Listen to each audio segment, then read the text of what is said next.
एक बार महात्मा बुद्ध किसी नगर से गुजर रहे थे।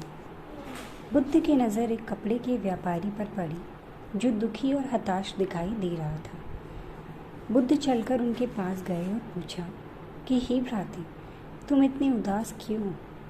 अगर तुम मुझे अपनी चिंता का विषय बताओ तो मैं तुम्हारी कुछ मदद कर सकता हूँ। कपड़े के व्यापारी ने बुद्ध को प्रणाम किया और उनको अंदर बुलाया। उस व्यापारी ने कहा कि जब से मेरी पत्नी की मृत्यु हुई है तब से मेरे घर पर मेरे छोटे बेटे की देखभाल वाला कोई नहीं है, इसलिए मैं हमेशा इसको अपनी दुकान पर लेकर आ जाता हूँ।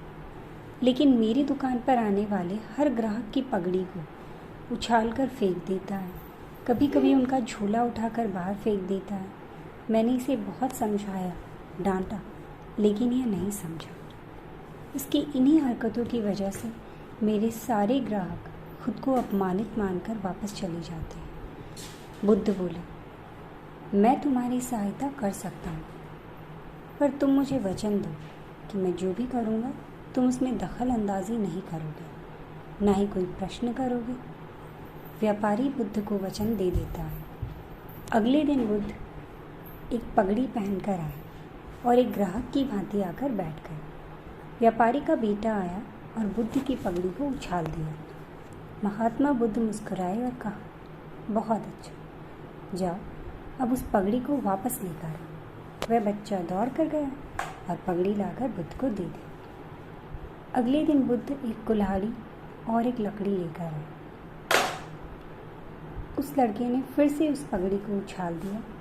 बुद्ध ने उस लड़के को कुल्हाड़ी और लकड़ी दे दी और कहा, जाओ इस लकड़ी को काटो। व्यापारी को थोड़ा सा डर लग रहा था कि कहीं उसके लड़के को चोट नहीं आ जाए, लेकिन उसको अपना वचन याद था। 7 दिन तक महात्मा बुद्ध कोई ना कोई नया काम लेकर आते और उस लड़के से करवाते। शीघ्र ही वह लड़का भूल गया कि उसको किसी की पगड़ी उछालनी है। व्यापारी बहुत खुश हुआ और बुद्ध को धन्यवाद दिया। मुझे पता है इस कहानी का और मन के वश को कोई विशेष संबंध नहीं है, लेकिन पहले आप इस तर्क को समझ लीजिए। अगर हम अपने मन को अपने हिसाब से काम नहीं करवाएंगे तो मन अपने हिसाब से काम करेगा। मन वश में हो सकता है यदि मन को हम अपने अनुसार चलाएं।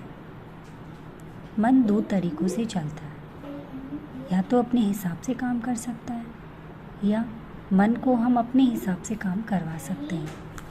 बुद्ध से मिलने से पहले उस लड़के का मन और दिमाग अपने हिसाब से अनियंत्रित रूप से काम कर रहा था, लेकिन बुद्ध ने उस लड़के को अपने अनुसार काम करवाए, जिससे उसकी आदत बदल गई। अगर आपको कहानी अच्छी लगी तो please like, share and subscribe.